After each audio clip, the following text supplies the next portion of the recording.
Something wonderful is happening to me right now. Something wonderful is happening to me right now. I accept things the way they are. I accept things the way they are not. Something wonderful is happening to me right now. I love wasting. I love wasting. I get free. I reap abundantly.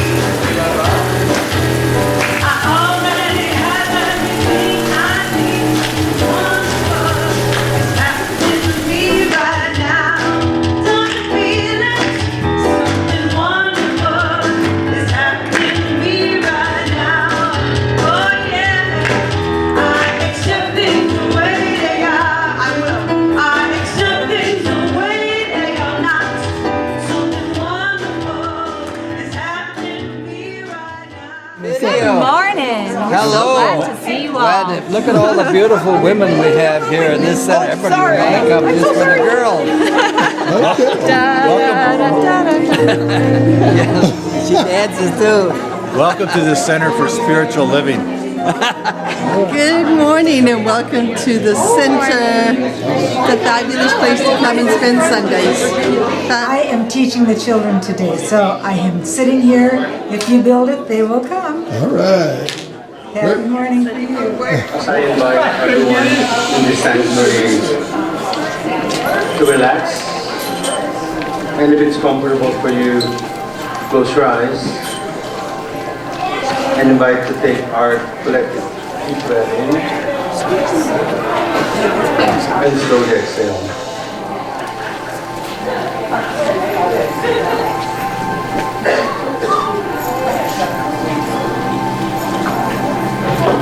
Slowly exhale as our consciousness allow and recognize that each one of us is standing on this holy ground. Experience and relax as we become the essence of this sacred space of love, harmony, perfect health, wisdom, pure joy, and abundance. So as each one of us recognize and allow this divine flow of energy to make its full expression and manifestation right at the very center of our being, I invite you to be silent and be still.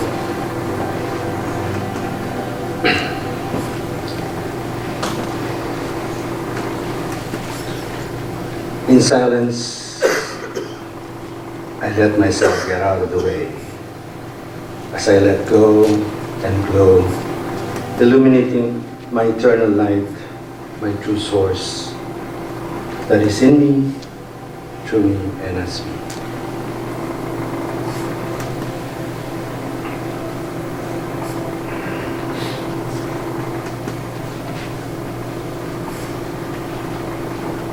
In silence, I am still and know I am one with His power, one essential being, one life, one mind I call God.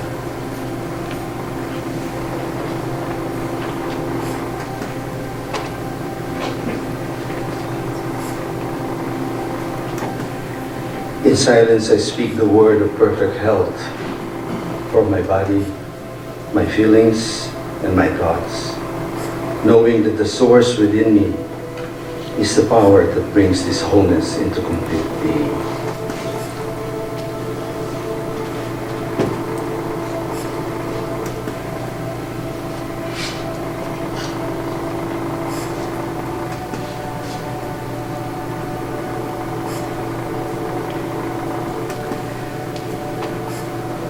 In silence, I speak the word of divine guidance, and the wisdom of the universe shines forth as a beacon to lead me into paths of righteousness, to make straight and clear my way in every journey I take.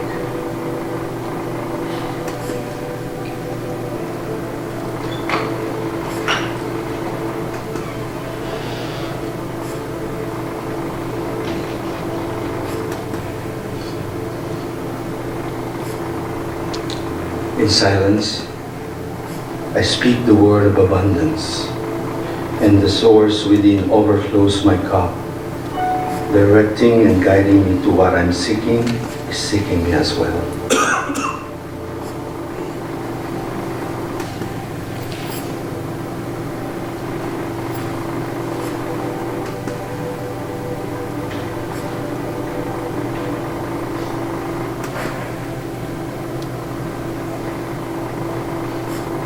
In silence, I speak the word of peace within our own community and beyond, and know that the peace of God reaches into the sacred hearts and minds of every human being right here, right now.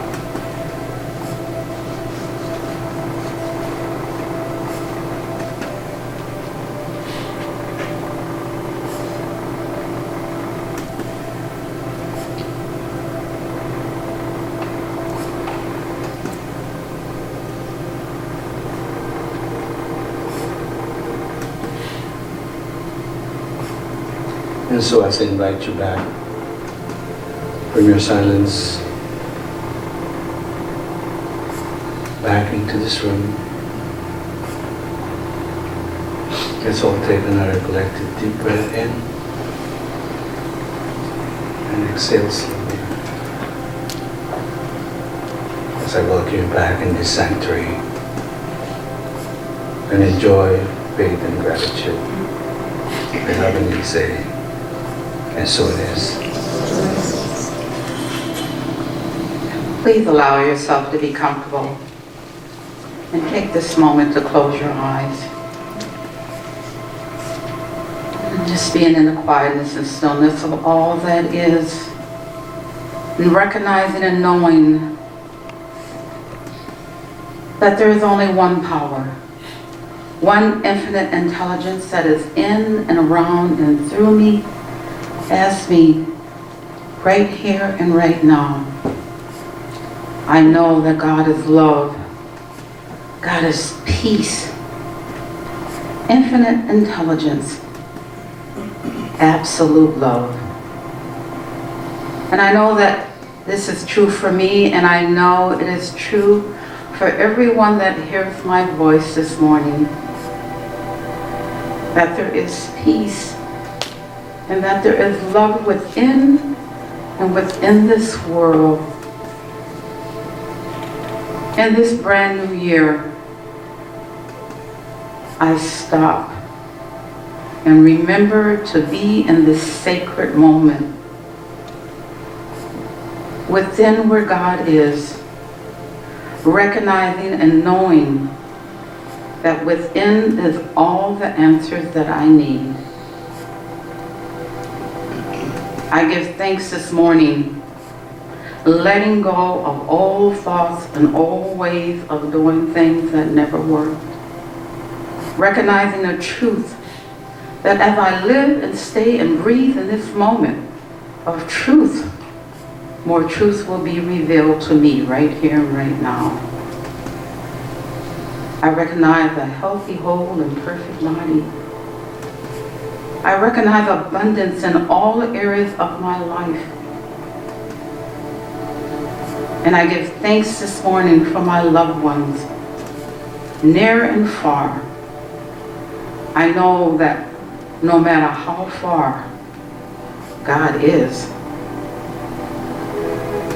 And I rest in assurance and peace, knowing that as I think more peace will come not only to me, but to everyone that I come in contact with this day. And I live in this moment knowing that this moment is the truth of my being. I am one with all that is. And I trust and know that all is well as I put my trust in God first. So this morning I give thanks for each and every congregant that made their way to this sacred place. For each volunteer that enables this place to flow and to work with ease and grace. and for each musician and each technician that allows us to enjoy all that we hear this morning, making it work with ease and grace. And so this morning I give thanks for the ministry of prayer, who keep us lifted up in prayer each and every day. And for each of the ministers, our beloved trio, that work with the one mind, delivering the messages that we need each and every day, that touches our heart and soul, that helps us to move forward each and every day in our life. So with this heartfelt gratitude, I say thank you, God. Thank you for this wonderful day. And may it flow just like the ripple of an ocean that just keeps on moving. So as I release and let go, knowing that it is the truth I speak, please join me in saying, and so it is. Amen. So the title of my talk is The Thing Itself. And I had a wonderful New Year's Day. And it included being here. And then it included going to New Year's Day brunch at Marche Bacchus. And I was joined with my partner Paco and practitioner Christina, also known as Rosa Mystica, and then practitioner Aldo, that we call Father Aldo. And it was a wondrous, wondrous group of like-minded people. And well, guess what we started talking about? The science of mind. The law. Or as Ernest Holmes, our founder and the author of the Science of Mind textbook, he calls it the thing itself. And he tells us that the thing itself is the power of God to create as we think into it. Now that's some good stuff, Ernie. Give us a little more. Give us a little more, Ernie.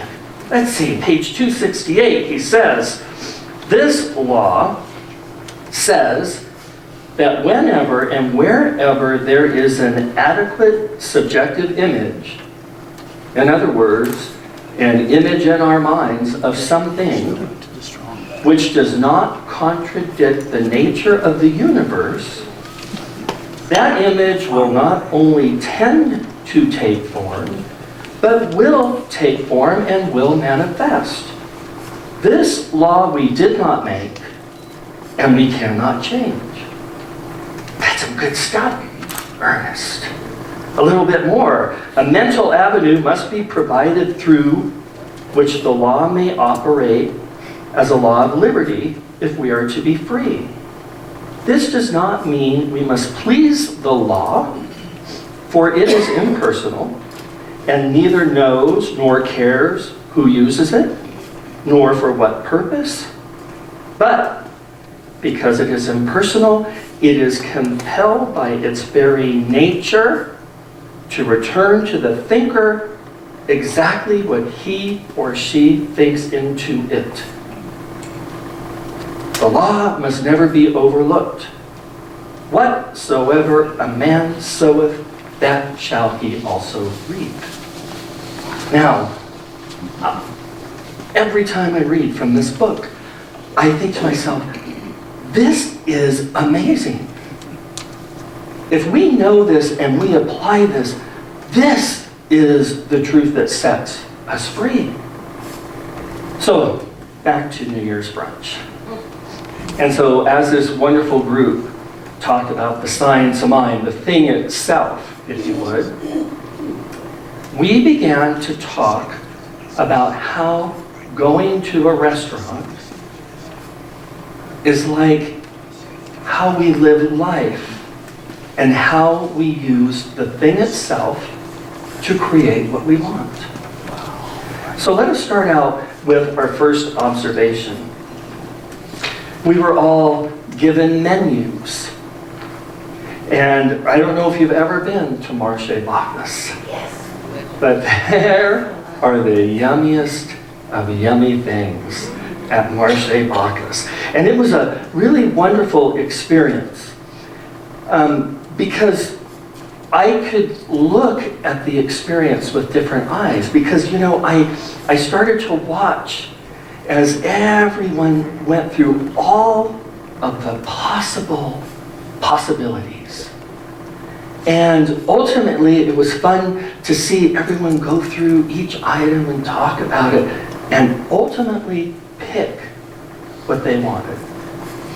And now, one of the things that I observed and we talked about was not one time during looking at the menu and picking what they wanted did any one person say, I can't have that. I don't deserve that. You know, I'm not worthy to have such an item. You know, I can't have that because, you know, I'm not good enough. No.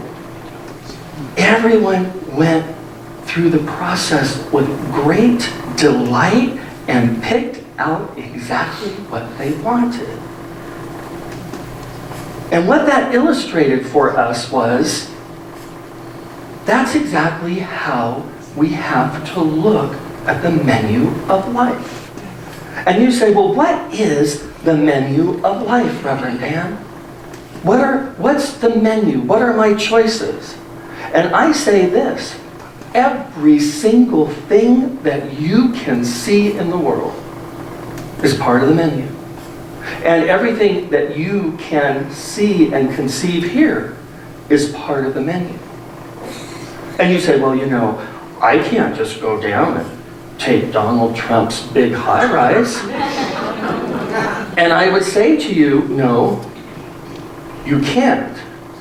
But what Donald can create, you can create.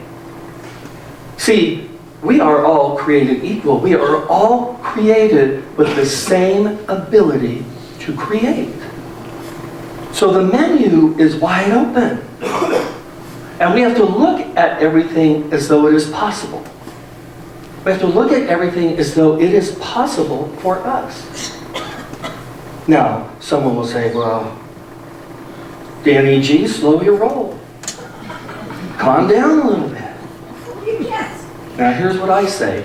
Nowhere, no class, no workshop, no service, no workbook, no pamphlet, no CD. Nothing I've ever read relative to the science of mind told me that I was limited.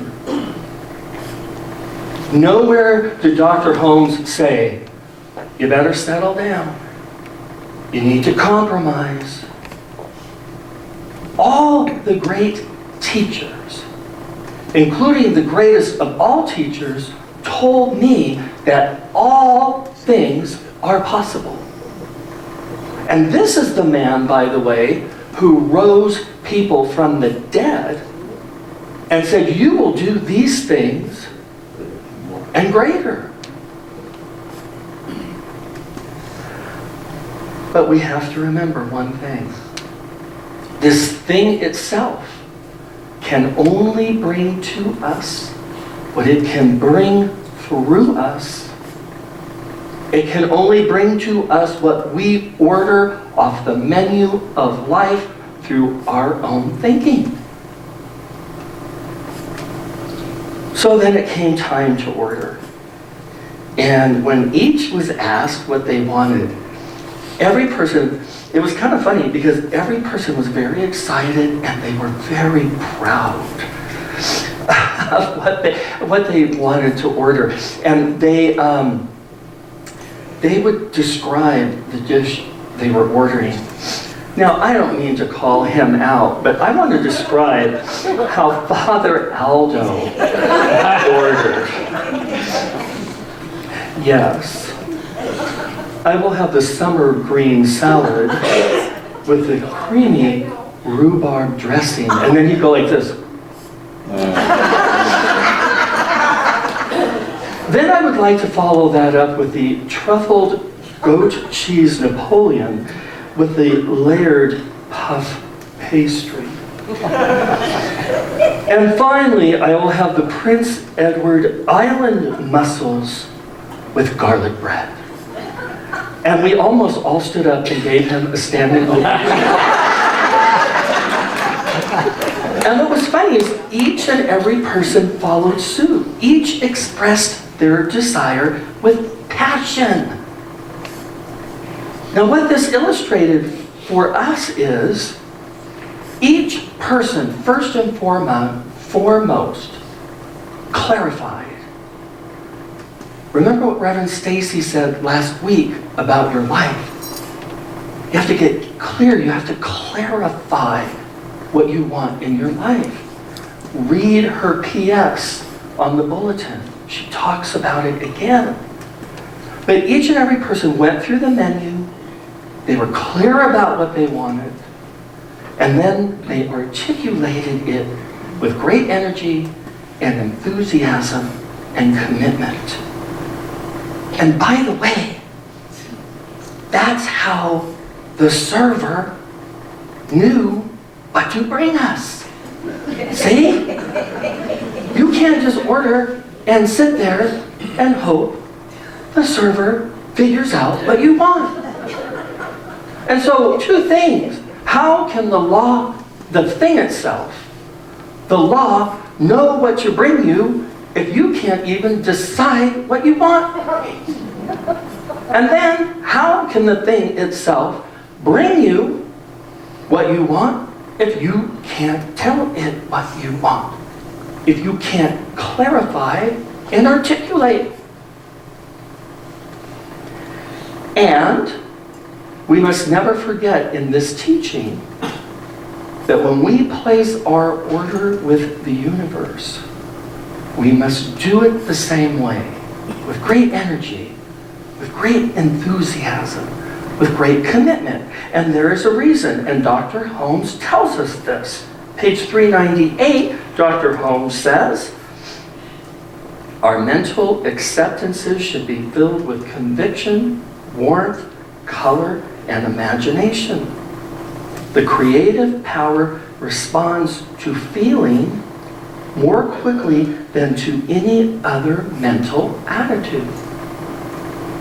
So when you know what you want, then how are you ordering it up? I am so glad. Right here, right now, I create a magnificent life. That would be a wonderful life. That'd be a wonderful life. And so after ordering, the next thing that happened, and this was very interesting, everyone just sort of sat back in their chair. And everyone had a wonderful beverage. Again, I call out Father Aldo. I will have the exquisite, spicy Bloody Mary made with sake. And I am not kidding you. That was the best drink I ever had in my life. And so we enjoyed a beverage, and we enjoyed the view, and we enjoyed the friendships and the conversation. And what you could really say is, everyone just sort of really relaxed because they had turned over their order to the chef of the restaurant. And honestly, never once did I hear anyone say while we were waiting for the food, well, I don't know about this. I mean, I don't know, do you think the chef really knows how to prepare my dish? You know, I ordered chicken, but probably get steak. You know, I don't know if the chef knows how to make this happen. I'm going to go back there and check on it. We never once heard anyone say, you know, I'm probably a better chef than the chef himself. I'm going to go back there and help him because that way I'll be sure to get it my way. By the way, my parents owned a chef. My dad was this tall. He was an exquisite chef, but he had a Napoleon complex. You'd have walked back in his kitchen and told him how to cook your meal, he'd have whooped you. So what this illustrated for us is this. Just like we have to trust the chef at the restaurant, Just like we have to not go into the kitchen and start meddling around. Just like we have to let the chef do what the chef does best. If we are going to be successful in manifesting on this physical plane, then we must learn to trust God. We've got to trust the law of the universe. Not meddle up in God's business, in God's kitchen. We've got to learn to let the infinitely intelligent and powerful God of the universe to figure it out. I cannot tell you, and I can say I'm honestly getting better at this, but I can't tell you how many times in my life I figured out what I really wanted. I figured out what I wanted, I prayed about it, I turned it over to the law. I let go, I let God. And seriously, the entire universe was bringing it forward. But it just wasn't happening fast enough for me. I wasn't really seeing it come to me in the way I thought it should come. So guess what I would do? I would dive in and push God out of the way and grab the steering wheel of the manifestation bus and take over because I am smarter than God. And guess what? Every single time I screwed it up. And so the Marche Bacchus brunch group has one message for you. Relax. Be patient. Let God do God's part.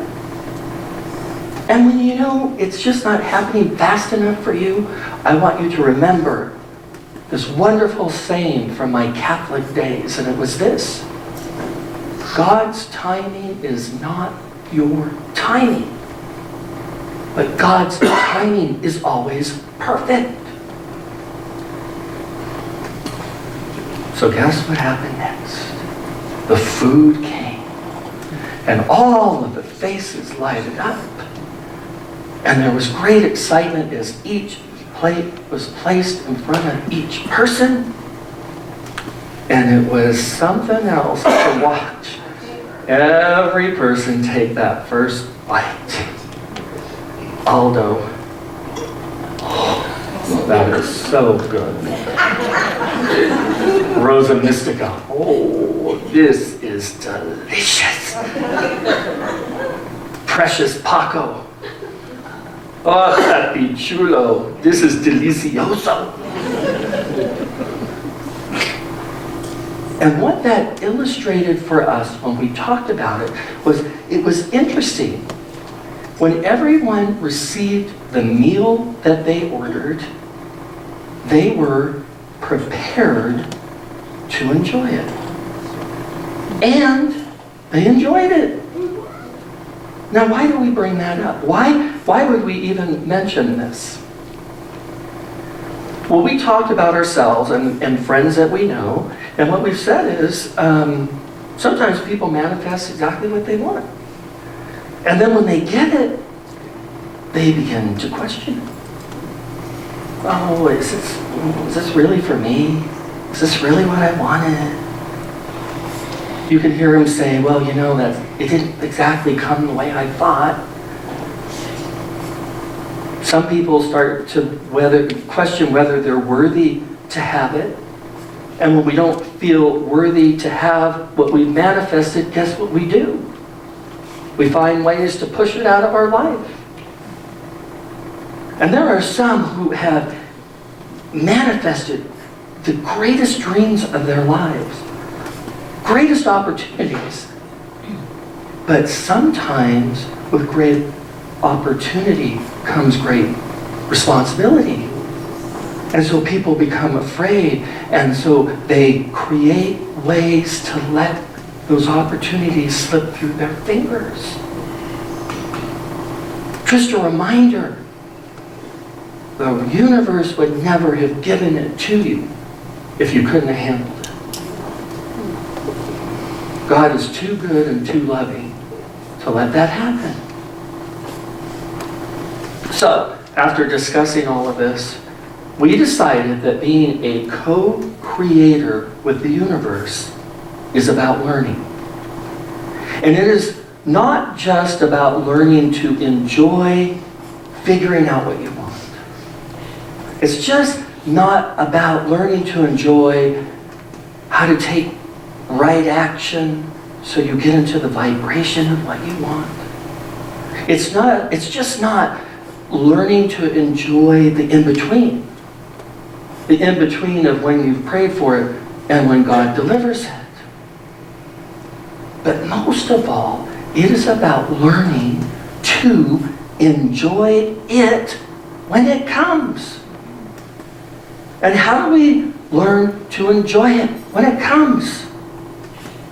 Well, when it shows up, why don't you just know that that's what you wanted?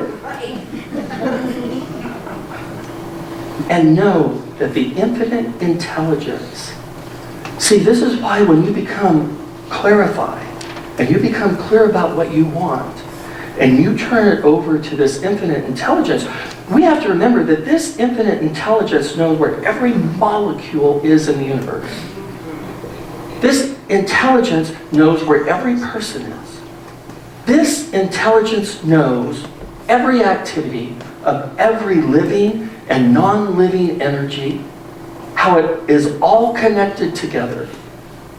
And this infinite intelligence, out of all of that, knows how to bring you what you want. So when the good comes, learn to accept and enjoy and savor what you have co-created with the universe. One last point at our lovely luncheon. And we started to talk about learning to trust that the law is working. And I really want to illustrate this point for you. So, I ask you, how many of you go to bed at night and tie yourself to your bed? Right. Right. This is starting just to get a little creepy. There will be a bus here to pick you up. You are all going to confession at the Catholic Church. We cannot take you people anywhere. I'll finish my sentence. How many of you go to bed at night and tie yourself to the bed because you wonder if gravity is going to work all through the night? So it would look something like this, right? By the way, Clem did this for me, and he did it with great precision, which we'll leave that where that is. So how many of us do this? And how many of us wake up in the morning and go, I wonder if gravity's working. Try it. And we go like this, and our arms fly up, and we go, uh-oh. Try it again. Yeah. Well, that's just great. Gravity's not working today. Kids, you don't have to go to school today. It's a non-gravity day. Somebody call Tina Bow so you don't let that cat out of hers. Last time it got caught up in the power lines, and that was a mess. And whatever you do today on a non-gravity day, do not use the toilet. Do not use the toilet. We don't do that. Because that's not how gravity works. That is not how natural laws work. And in all of Dr. Holmes' work, why do you think he called it the science of mind? Because what he was revealing is that the science of mind, the thing itself, is a natural law. And this was 100 years ago. And today, in all Ivy League colleges, we are teaching quantum physics, which is proving exactly what Dr. Holmes said. The thing itself, the law, is a natural law, and it behaves and operates like all other laws. He says this, 2:20. Do not allow yourself to become superstitious, for you are dealing with a normal, natural law in the mental and spiritual world. This law is just as real as any other known law. Never say, I am not sure that I have enough power to treat. You can never heal with this mental attitude, for that implies that you think you are doing the healing. Rather say, as I let fall the forms of my thought, they are operated upon by principles in which I believe. This is the law of God, the law of man, and the law of the universe. It is a natural law. So, the thing itself, the law, is always working 24/7. Never takes a day off. And it is continually taking your thoughts and your words and making people, places, and things in your life. And that is the good news. And that's the bad news. Because every thought. That's why Reverend Cynthia used to say, you do not have the luxury of a negative thought. Unless, of course, you want to step into that the next day. So, from Reverend Dan and Precious Paco and the Rosa Mystica and Father Aldo, we say to you, go and look through the menu of the universe. Look at all that it is offering you. And choose what you want. Clarify. And know what you want. And order it up through prayer. And then get out of the damn kitchen. Let the thing itself, let the chef of the universe prepare your order. And when God serves up that dream of yours, we want you to grab one of those spicy Bloody Marys made out of that, what is it again? Saku? What is it? Sake. And sip it and just enjoy the hell out of your dreams. And that's all we have to say. Namaste. Okay, so if we'll stand and connect.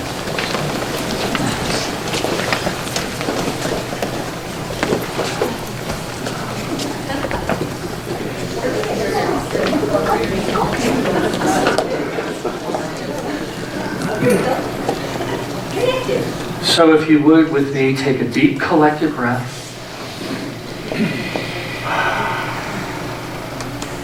And in that one breath, we recognize that there really is only one. There is only one power, one presence, one energy, one infinite divine intelligence, and one love. There is only one life. It is God's life, and it is my life now. And that is the truth for each and every person in this room. Each person here is a radically unique expression of God's life.